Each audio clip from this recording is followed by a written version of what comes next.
आज हम आप लोगों को जो आप लोगों का प्रोफेंसी टेस्ट एग्ज़ाम होना है, खासकर उनके लिए महत्वपूर्ण चीज़ें बताने जा रहे हैं, जिसमें विजुअल इम्पेयरमेंट एक पेपर है उनका। दृष्टि निषक्त बच्चों दृष्टि दिव्यांगता या निषक्ता की पहचान एवं उनका पुनर्वास, ये पेपर है। तीसरा पेपर यही पढ़ना था और इसमें से जितना मैंने लिखा है यहाँ पे, इससे ज़्यादा कभी भी कुछ भी क्वेश्चन नहीं पूछ सकता। एक दो और आएंगे पर इससे ज़्यादा कुछ भी नहीं पूछेगा जो प्रश्न दिया हुआ है। आप देखिएगा, सबसे शुरू पूछते हैं, कुछ टर्म पूछ देगा आपको, उसके बाद आपको एक और प्रश्न पूछ सकता, अंधापन क्या है, अंधापन क्या है ना। ये टर्म पूछ देगा, ये टर्म तो सब में पूछेगा। इसमें से एक चीज़ स्पेशल टर्म है, NIVPI या NIVH कहाँ है। NIVH पहले का था, तो NIVH क्या होता है, इसका full form national institute of, अब नाम बदल गया है, national institute of visual impairment. आइए, देहरादून में है ना, उत्तराखंड में। NIPMD national institute for the empowerment of multiple disability, ये चेन्नई में है, चेन्नई में है। ये देहरादून में है। NIV national institute of empowerment of visual impairment, ये आपके देहरादून में है। इसी का नाम चेंज होके हुआ है। Idea integrated education of IVTP, ये NEP नेशनल एजुकेशन पॉलिसी, तो इसको हम लोग बाद में करेंगे, शॉर्ट फॉर्म वाला। पर इसमें से जो क्वेश्चन भेजो, इस पेपर से इतना ही क्वेश्चन पूछेगा। अगर इतना क्वेश्चन आप तैयार कर लेते हैं तो आपके विजुअल इम्पेयरमेंट से 20 नंबर का क्वेश्चन जो पूछेगा या 15 नंबर का क्वेश्चन पूछेगा वो कंप्लीट हो जाएगा, चाहे कुछ भी पूछ दे। पहला चीज़, दृष्टि अंधापन क्या है। दूसरा है अल्प दृष्टि क्या है, ये पूछेगा, अल्प दृष्टि क्या है ना। तीसरा, दृष्टि तीक्ष्णता क्या होता है, इसको अंग्रेजी में बोलते हैं विजुअल एक्यूटी। विजुअल एक्यूटी क्या है, फील्ड विजन क्या है, दृष्टि क्षेत्र क्या है, दृष्टि का कार्यात्मक मूल्यांकन क्या है, function of assessment of vision, vision का फंक्शनल असेसमेंट क्या है, लो विजन क्या है, अल्प दृष्टि क्या है, कम दृष्टि क्या है, आर्क क्या है, दृष्टि दोष कितने प्रकार के होते हैं, आँख संबंधी रोग कौन कौन से हैं, कम दृष्टि का कारण क्या है, अल्प दृष्टि का कारण क्या है, अपवर्तनांक रिफ्रैक्शन एरर क्या है, अंधापन नियंत्रण कार्यक्रम जो सरकार चलाती है वो क्या है, आँखों से संबंधित रोग, ब्रेल लिपि और आँखों से संबंधित रोग, आँखों संबंधी। आप इसमें से पूछ सकता है निकट दृष्टि दोष, ये सब आप लोग जानते हैं, निकट दृष्टि दोष, दूर दृष्टि दोष है ना, प्रेस बायोपिया है ना, ये सब पूछ सकता है आपके प्रश्न में। इससे ज़्यादा प्रश्न पूछ ही नहीं सकता है विजुअल इम्पेयरमेंट में, इससे ज़्यादा कुछ भी सिलेबस में नहीं है। तो हम लोग एक एक सिरे से स्टार्ट करेंगे इसमें और एक एक चीज़ को हम लोग कवर करते चलेंगे। यही प्रश्न रहेगा, इससे ज़्यादा कुछ भी नहीं हो सकता। ये तो गारंटी है कि जितना ये प्रश्न बताया गया है इससे ज़्यादा कुछ भी नहीं हो सकता है, इससे बाहर जा ही नहीं सकता, इससे बाहर की सिलेबस ही नहीं है, तो जाएगा कहाँ से। और आपका तो बेसिक टेस्ट कर रहा है, कौन सा आपको एजुकेशन लेवल का टेस्ट, हाई लेवल का टेस्ट कर रहा है। तो हम लोग सबसे शुरू से करना शुरू करते हैं, एक एक चीज़ को देखते चलते हैं। इसको आप लोग देख लीजिए ध्यान से, फिर हम लोग शुरू करते हैं इसमें से क्या क्या चीज़ें हैं। तो इसको आपने लिख लिया होगा, मुझे आशा है कि आप लोग लिख लिया होगा और आप लोग शुरू करते हैं। इतने क्वेश्चन को इसमें पढ़ना है। अब हम बहुत सेलेक्टेड चीज़ें बता दे रहे हैं, जिससे जितनी पढ़ना है उससे ज़्यादा कुछ भी नहीं पढ़ना है, ताकि आप उसमें परीक्षा में आप 33 नंबर तो आराम से ला सकें। और 33 नंबर ही तो लाना है, इससे तो ज़्यादा लाना नहीं है। और ये भी आप लोगों को संजीव ये सब का शुक्रगुजार मानिए, मंजू है, संजीव है, इन लोगों के कारण आप लोगों का ये एग्ज़ाम हो रहा है, नहीं तो नहीं हो पाता। उन लोगों की नौकरी फंसी, उन लोगों ने काफ़ी मेहनत, पैसा और समय बर्बाद किया भी, और तब जाके ये सफलता उनको हाथ लगा है कि आपका एग्ज़ाम से आपको हो जाएगा और इससे सभी की डिग्री वैलिड हो जाएगी। तो सबसे बड़ा शुक्रगुजार उन लोगों का होना चाहिए। मैं बताने जा रहा हूँ, किसी चीज़ को मैंने लिखा है तो सबसे पहले इस पेपर में सबसे स्टार्टिंग जो पॉइंट होता है उसमें अंधापन क्या है। अंधापन, अंधापन, ब्लाइंडनेस। ब्लाइंडनेस क्या है, आखिर किसे ब्लाइंडनेस कहेंगे? इससे पहले इसमें दो शॉर्ट टर्म आ जाते हैं, शॉर्ट फॉर्म आ जाता है NPCB। इसको क्या बोलते हैं? National program. इसी के बारे में लिख देना है, नेशनल प्रोग्राम, है ना, for control blind, for control blind, है ना, ये है NPCB, national program for control blind, है ना। अब एक तो इसकी बात, ये ऐसा फुल फॉर्म रहेगा तो आप देख लीजिएगा। अब हम लोग बात करें अंधापन का। अंधापन किसको कहेंगे हम लोग? अंधा किसे कहेंगे? कोई किस व्यक्ति को अंधा कहेंगे? मजाक में तो हम लोग अंधा सबको बोल देते हैं, पर अंधापन क्या है? अंधा किसे कहेंगे? ब्लाइंड किसे कहेंगे? किसे ब्लाइंड कहेंगे? पानी, एक गिलास पानी। ब्लाइंड किसे कहेंगे? तो कहता है अंधापन एक स्थिति है, आप लोग तो देखते होंगे जिसको कुछ भी दिखाई नहीं पड़ता है, सामान्य बोलचाल की भाषा में उसी को हम लोग ब्लाइंड कहते हैं, जिसको कुछ भी दिखता नहीं है। लेकिन कभी कभी ऐसा होता है कि कुछ कुछ चीज़ें दिखता है उसे, कुछ कुछ चीज़ें दिखता है उसे, फिर भी वो ब्लाइंड है ना। अंधापन,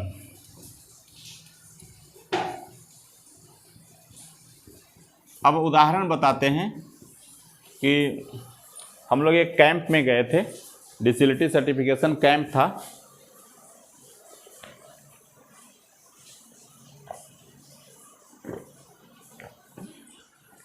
उसकी जांच हुई, उसको मतलब एक जनरल फिजिशियन उसको जांच किए, तब उसको डिसेबिलिटी का 100% का सर्टिफिकेट दे दिया। थोड़ा देर के बाद जब हम लोग कैंप से बाहर निकले तो वो साइकिल चला के जा रहा था। वो बोले कि तो नॉर्मल व्यक्ति था, बना लिया था, क्योंकि वो एजुकेशन का एक्सपर्ट नहीं थे, वो मेडिकल एक्सपर्ट थे। हमने उनको बोला कि नहीं, इसका विजन एक इनको हम लोगों को पूरा आँख से 180 डिग्री दिखता है, हम लोग का विजन इक्विटी 180 डिग्री है, पर उस व्यक्ति को 10 डिग्री दिख रहा था। उसी 10 डिग्री के उसका विजन एरिया था। जैसे हम लोग का आँख यहाँ है, ये देख लीजिए, ये आँख का एरिया है, तो ये पूरा एरिया हम लोग देखते हैं, लेकिन इसका एरिया सिमट के 180 डिग्री हम लोग देख लेते हैं अपनी खुली आँख से। पर इस व्यक्ति का जो एरिया था सिमट के, ये 10 डिग्री बचा था मात्र, है ना, 180 डिग्री नहीं, ये इतनी दूरी बच रहा था, इतनी दूरी में बच रहा था, 10 डिग्री में बच रहा था। अब इसी विजन को यूज कर रहा था, रेसिडुअल विजन बोलते हैं, जो बचा हुआ शेष विजन बोलते हैं, इसी विजन को यूज करके वो साइकिल चला रहा था।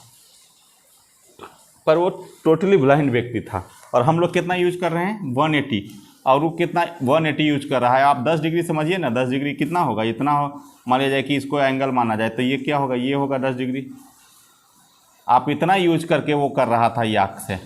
और हम लोग कितना यूज करते हैं? हम लोग पूरा यूज करते हैं, यहाँ से यहाँ तक पूरा यूज करते हैं। ये 10 डिग्री यूज कर रहा था ये व्यक्ति, ये क्लियर। और इस 10 डिग्री जो बचा हुआ था उसको, इसी को क्या बोलते हैं? अवशेष दृष्टि, रेसिडुअल विजन बोलते हैं, और इसी का उपयोग कर रहा था। तो क्लियर है। तो अंधापन क्या है? तो अंधापन किसे कहते हैं? तो अंधापन एक स्थिति है, वह स्थिति है, बड़ा बड़ा लिखते हैं ताकि आप लोगों को देखने में दिक्कत ना हो। वह स्थिति है जहाँ व्यक्ति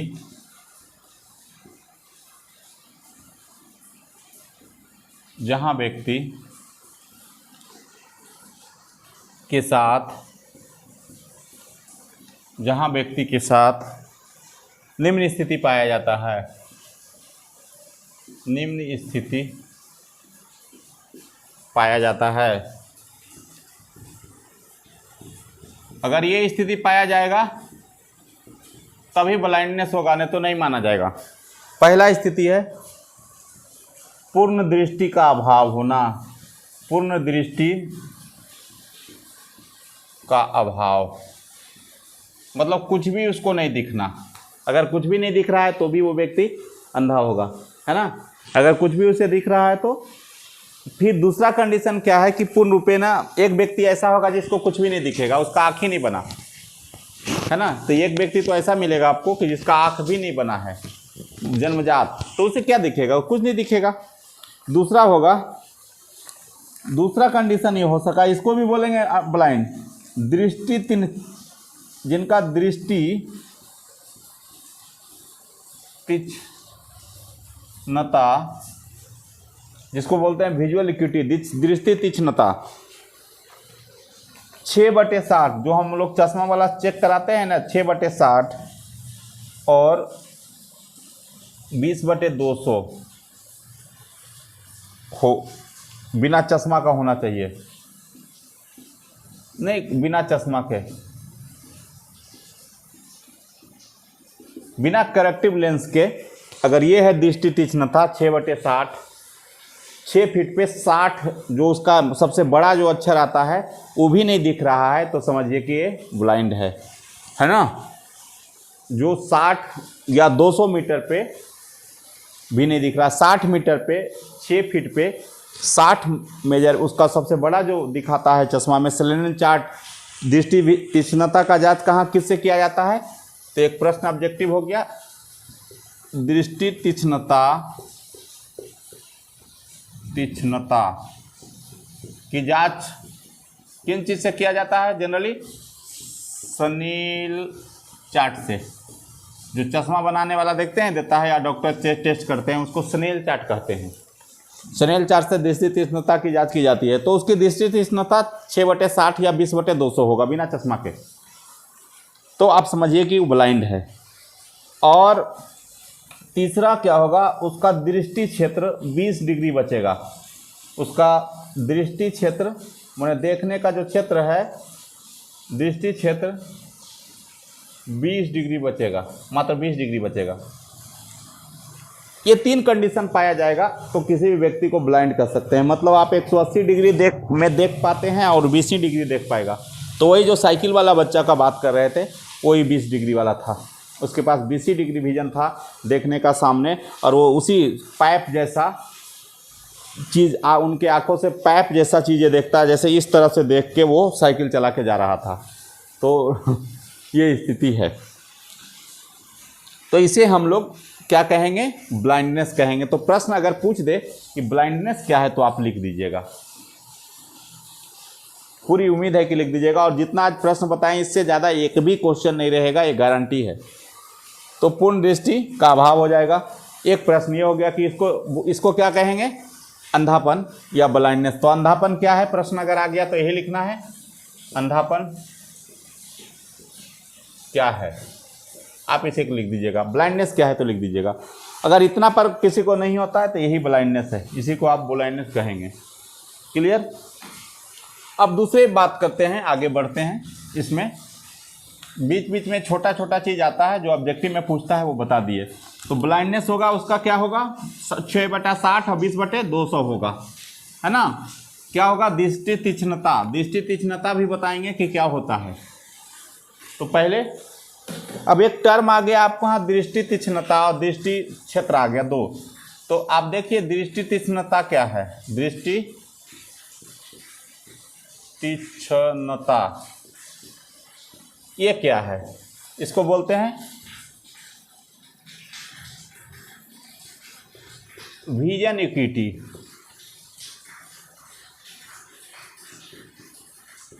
है ना, अंग्रेजी में विजन एक्यूटी बोलते हैं। दृष्टि तीक्ष्णता मतलब बोलते हैं कितना तेज देखता है, यही दृष्टि तीक्ष्णता हो गया। तो क्या होता है, कहता है इसे आँख का विस्तृत देखने की क्षमता कहते हैं। आँख का विस्तृत देखने की क्षमता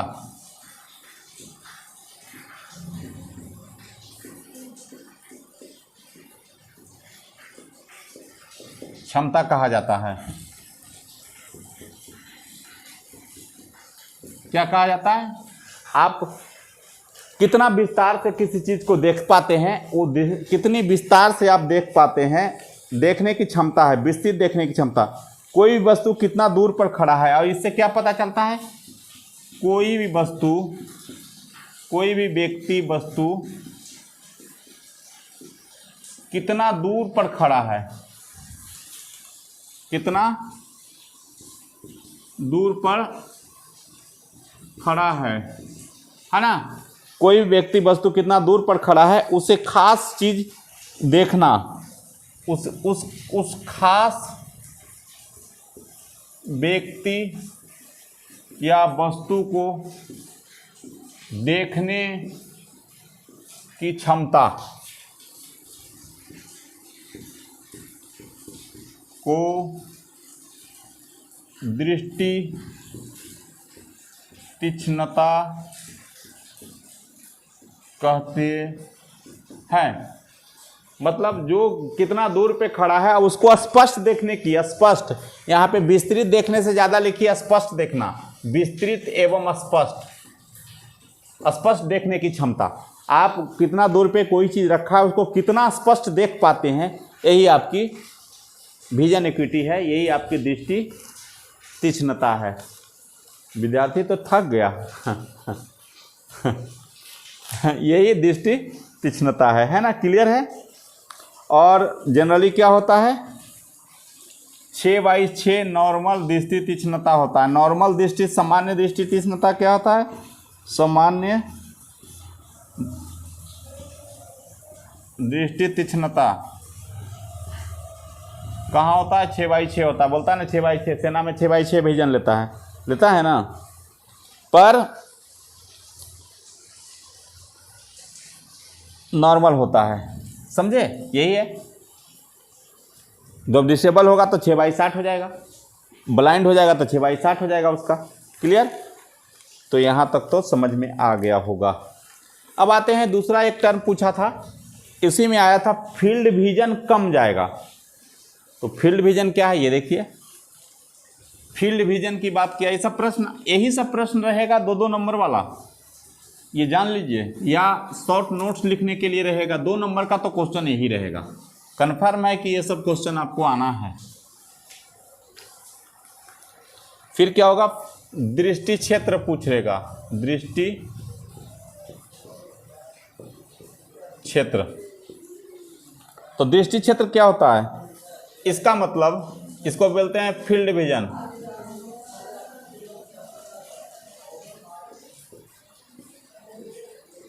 इसका मतलब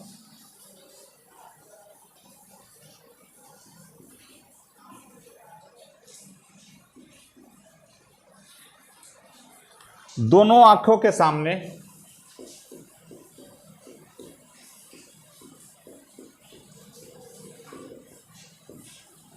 दोनों आंखों के सामने दोनों आंखों के सामने आसानी से देख पाने का क्षेत्र, आसानी से देख पाने का क्षेत्र, पाने का क्षेत्र का विस्तृत क्षेत्र लिख दीजिए, का विस्तृत क्षेत्र को दृष्टि क्षेत्र कहते हैं।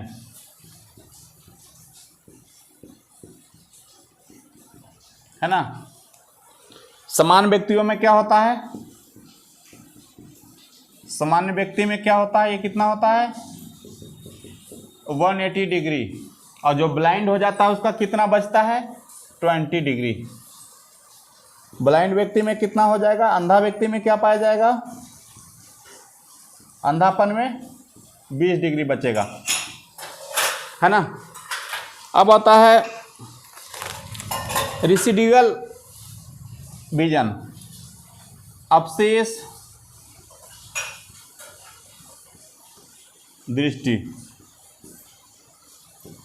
इसको अंग्रेजी में बोलते हैं रेसिडुअल विजन। यही पूछ सकता है आपको क्वेश्चन में, रेसिडुअल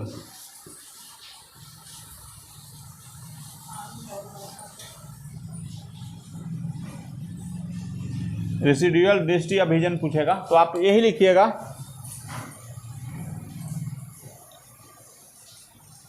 आंखों में शेष बची हुई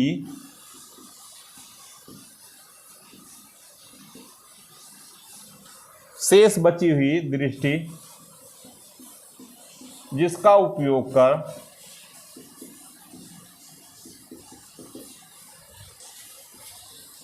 उपयोग कर अंधा व्यक्ति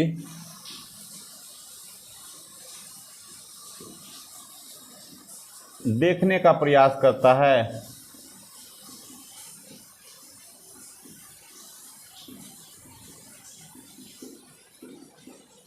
उसे अवशेष दृष्टि कहते हैं।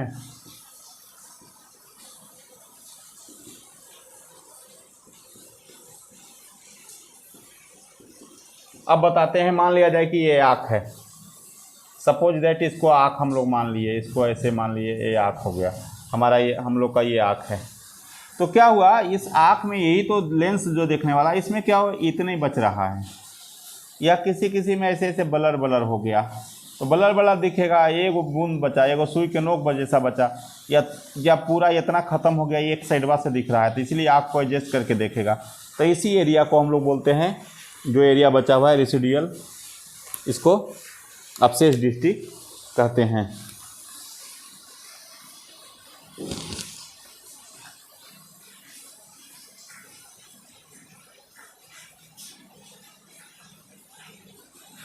अब इसके बाद आइए, फील्ड विजन हो गया, फिर बात करेगा अल्प दृष्टि की।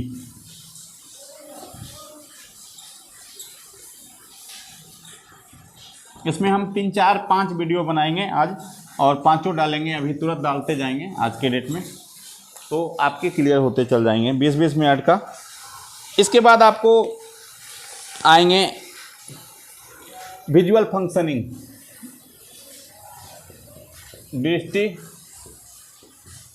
कार्यात्मकता, और यही बोलता है दृष्टि का कार्यात्मक आकलन। ये प्रश्न आने तो कहीं आएगा, दृष्टि का कार्यात्मक आकलन, दृष्टि का कार्यात्मक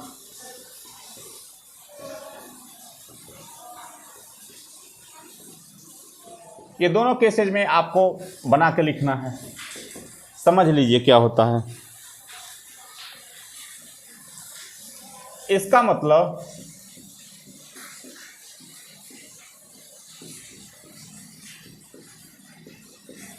आँख की, इसका मतलब आँख की स्थिति से है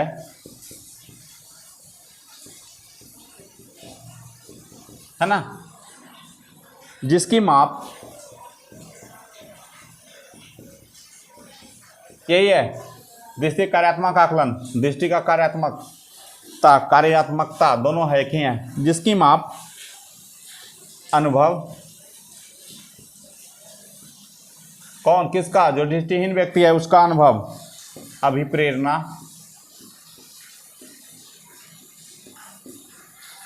आवश्यकता,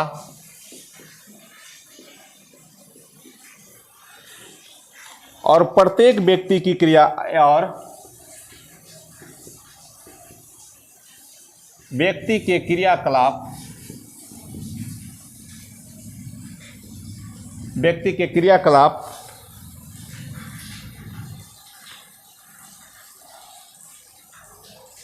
के माध्यम से स्वयं को संतुष्ट करता हो, माध्यम से संतुष्ट करता हो, है ना, संतुष्ट करता हो। यह व्यक्ति द्वारा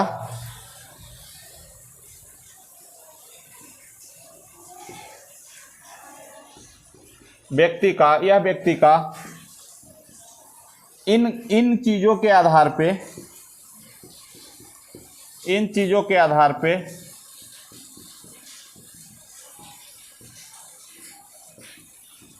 किया गया आकलन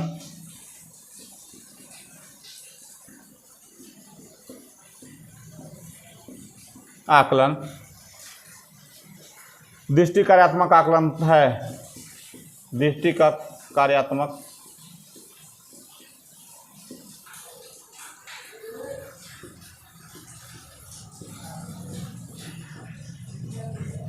ये क्लियर, यही सब आना है प्रश्न को। एक और प्रश्न आ सकता है आपके, कहीं पे रहेगा जरूर, क्षमता, यहाँ तक तो क्लियर है। अल्पदृष्टि भी बताएंगे और इसके सारे प्रोग्राम भी बताएंगे हम। आज ही आपको 3-4 वीडियो डालेंगे, 4 वीडियो में क्लियर कर देंगे ये पूरे कोर्स को। अभी मैं थोड़ा सा बहुत विस्तार से आँखों का रोग बताएंगे ये सब, ताकि आप लोग लिख दीजिए, एक एक पेपर को क्लियर करते चल जाइए, क्योंकि फिर मैं दिल्ली निकलने वाला हूँ तो दिक्कत हो जाएगी। परसों मैं दिल्ली निकलने वाला हूँ, फिर मैं लौट के आऊँगा, फिर लौटूंगा, देखो कब लौटता हूँ।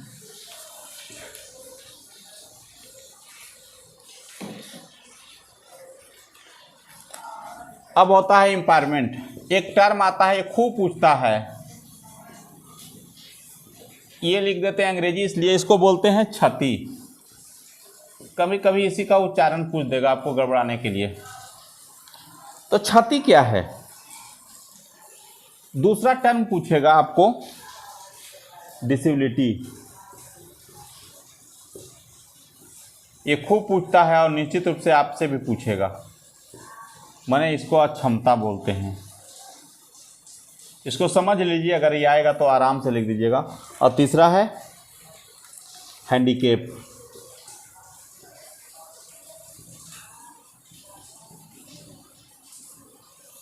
इसको दिव्यांगता बोलते हैं, है ना। ये 3 टर्म है और इसे खूब पूछा जाता है, जहां भी एग्जामिनेशन डिसेबिलिटी का आता है वहां पूछता है, क्योंकि ये सबसे बेसिक टर्म है, इसीलिए मैं इसको बता रहा हूं। तो क्षति क्या है? क्षति कहाँ होगा? क्षति से क्या प्रभावित होगा? तो जब भी क्षति होगा किसी व्यक्ति के अंग स्तर पे क्षति होगा, है ना। कहाँ होगा? तो क्या होगा? व्यक्ति के अंगों के कार्य संरचना में परिवर्तन होना। अगर व्यक्ति के अंग और उसके कार्य में परिवर्तन हो जाए, अंग मतलब हाथ है, हाथ कट जाए तो उसके या हाथ छोटा रह जाए तो क्या होगा? अंग के कार्य प्रभावित हो जाएगा, संरचना भी बदल जाएगी। संरचना में परिवर्तन हो जाए तो अंगों के, जैसे मान लिया जाए कि संरचना क्या होता है, किसी का पैर छोटा हो जाए, चल नहीं पाएगा, तो क्या हुआ? संरचना में परिवर्तन हो गया, जो नॉर्मल संरचना चाहिए वैसा नहीं होगा, है ना, अलग हो गया। और कार्य प्रभावित हो गया, पैर पूरा उठना चाहिए, पूरा मूवमेंट करना चाहिए, पैर मूवमेंट नहीं कर रहा है, तो उसके क्या हो गए? उसके कार्य में प्रभावित हो गया। तो किसी भी व्यक्ति के अंगों में, उसके कार्यों में, कार्य भी ठीक है, कार्य या संरचना में परिवर्तन होना इम्पावरमेंट कहलाएगा। जिसकी वजह कुछ भी हो सकती है, जिसकी वजह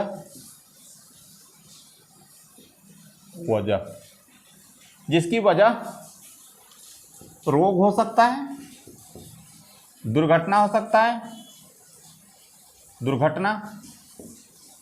ना, कट छट गया, दुर्घटना हो गया, रोग हो सकता है।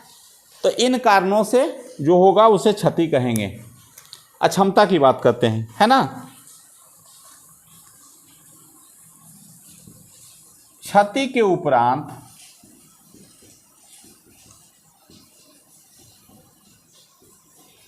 व्यक्ति के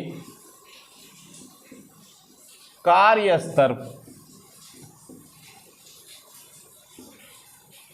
स्तर में कमी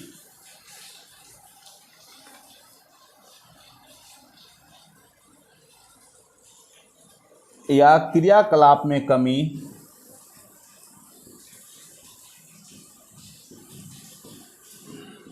क्रियाकलाप में अंगों, हाँ, कार्य स्तर में कमी या अंगों के कार्य स्तर में, व्यक्ति के अंगों के कार्य स्तर में, अंगों एवं व्यक्ति के दोनों अंगों एवं व्यक्ति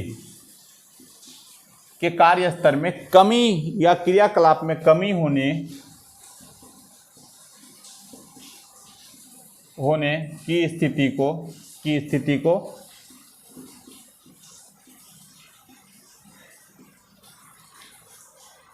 अक्षमता कहते हैं। ये खूब पूछता है, इसको समझ लेना है। मतलब उसका क्षति हो गया, क्षति के बाद उसका अंग काम नहीं कर रहा है, तो क्या हो जाएगा? क्षति कैसे हुआ? उसका अंग में हाथ कट गया तो शारीरिक संरचना में परिवर्तन हो गया ना, 2 हाथ के जगह पे एक ही हाथ का है, शारीरिक संरचना में परिवर्तन हो गया। और उसके या चोट लग के कट गया, गिर के कट गया, या जन्मजात एक हाथ ही नहीं बना, तो क्या हुआ? क्षति है उसका, और उसके कारण उसका काम नहीं कर पा रहा है। उस हाथ से 2 हाथ चाहिए, 2 हाथ से काम करने के लिए, जहाँ बोझा उठाना वहाँ नहीं उठा पा रहा है, तो क्या हो गया? क्षति के उपरांत जो काम होगा वो कार्य करने में, कार्य क्रियाकलाप में कमी आ जाएगी। अब तीसरा है,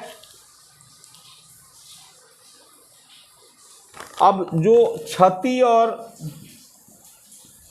एवं अक्षमता के कारण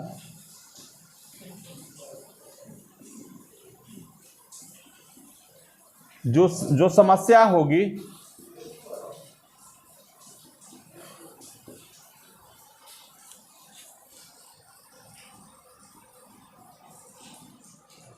उसे दिव्यांगता कहेंगे।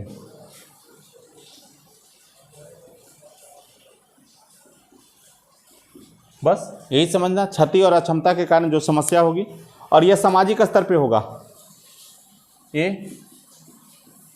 सामाजिक स्तर पे होगा। जैसे सभी व्यक्ति 18 साल के व्यक्ति को जनरली काम करने योग्य बन जाना चाहिए, अपने परिवार का भरण पोषण ये सब करने योग्य हो जाना चाहिए, पर चूंकि विकलांगता है वो नहीं कर पा रहा है, तो सामाजिक स्तर पे वो हैंडीकैप हो गया है ना। तो इसी को बोलते हैं, ये बेसिक बता रहे थे, ये पहला वीडियो है आपका। इसके बाद फिर हम बढ़ेंगे तो आपके आँखों के रोग पर पहुँचेंगे। एक वीडियो में आँखों के रोग रहेगा, एक वीडियो में सरकार द्वारा कि ब्लाइंड लोगों के लिए क्या क्या प्रोग्राम चलाया गया है, और एक वीडियो में रहेगा लो विजन। इतना वीडियो में हम लोग, और एक वीडियो में रहेगा ओरिएंटेशन और मोबिलिटी। इतना कर देंगे, इससे ज़्यादा एक भी क्वेश्चन नहीं आएगा, इससे ज़्यादा है ही नहीं कुछ बस। तो इसको आप लोग देखिएगा और खूब अच्छे से देखिए, कुछ समझिए बहुत बेहतर से, कुछ दोस्त लोग को शेयर भी कर दीजिए ताकि उन लोगों को भी काम आ जाए। इस तरह से आप लोग इसको बढ़ाइए।